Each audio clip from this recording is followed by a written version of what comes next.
Selamat akhir pekan. Firman Tuhan pada hari Sabtu, tanggal 28 Maret 2026, Lukas 23 ayat 43.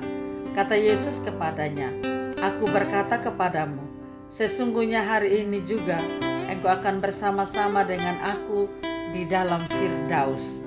Tema kasih karunia dan kepastian keselamatan. Ayat ini merupakan perkataan Tuhan Yesus di atas kayu salib. Perkataan yang kedua, janji Tuhan Yesus kepada salah seorang penjahat yang disalibkan bersama dengannya. Ketika ada ketulusan dalam sebuah pengakuan, maka Tuhan menyatakan anugerahnya. Anugerah dinyatakan tidak ada kata terlambat selama ada kemauan untuk bertobat. Ketika kita menyatakan penyesalan yang tulus, Tuhan memberi kepastian. Firdaus bukan upaya tapi anugerah atas persekutuan dengan Yesus. Dunia sering mengajarkan kita bahwa mendapatkan apa yang kita kerjakan. Salah seorang penjahat di sebelah Yesus mendapat Firdaus bukan karena perbuatan baiknya, tapi anugerah Tuhan.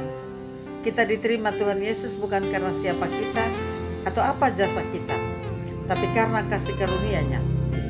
Yesus tidak hanya menjanjikan tempat yang indah, tapi Dia menekankan bersama-sama dengan aku, menekankan hubungan dengan Yesus. Bagi kita sekarang, Firdaus bisa dimulai di bumi ketika kita berjalan dalam persekutuan yang erat dengan Tuhan setiap hari. Tuhan membuka harapan baru. Tidak ada kata terlambat bagi yang mau membuka hati. Banyak orang merasa hidupnya sudah hancur, dosanya banyak, atau sudah terlambat berubah. Padahal selama kita datang padanya, pintu pengampunan terbuka. Penjahat itu tidak datang dengan daftar jasanya, tapi ia membawa kejujuran atas dosa-dosanya. Seringkali kita datang kepada Tuhan dengan topeng atau alasan kita, merasa harus menjadi orang baik dulu baru berdoa.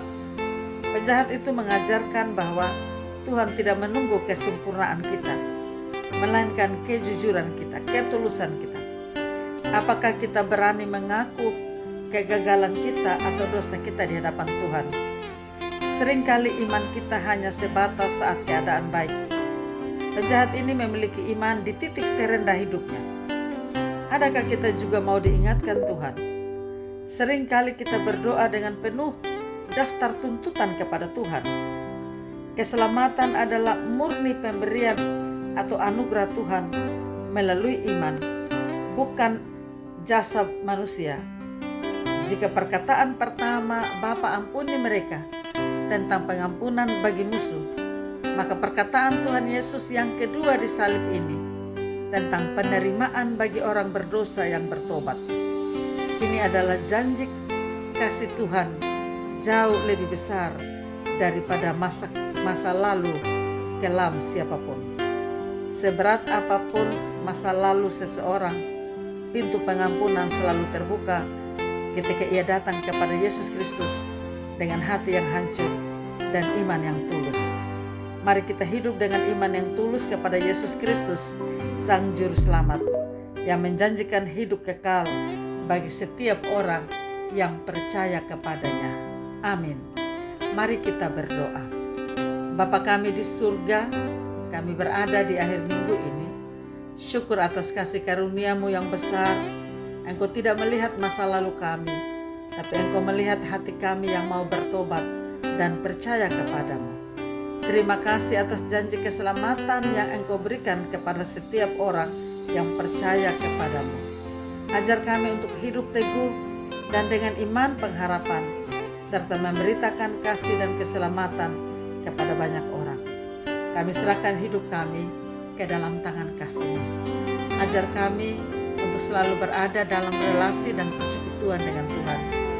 Berkati setiap orang yang mendengar firman-Mu, setiap orang yang datang kepadamu dalam pergumulan-pergumulan hidup. Berkati kami, siapkan hati kami untuk masuk dalam persekutuan ibadah minggu. Berkati setiap hamba-hamba-Mu Dalam nama Tuhan Yesus kami berdoa. Amin. Salam, Tuhan Yesus memberkati. Saya Pendeta Yuliana A. Ambo.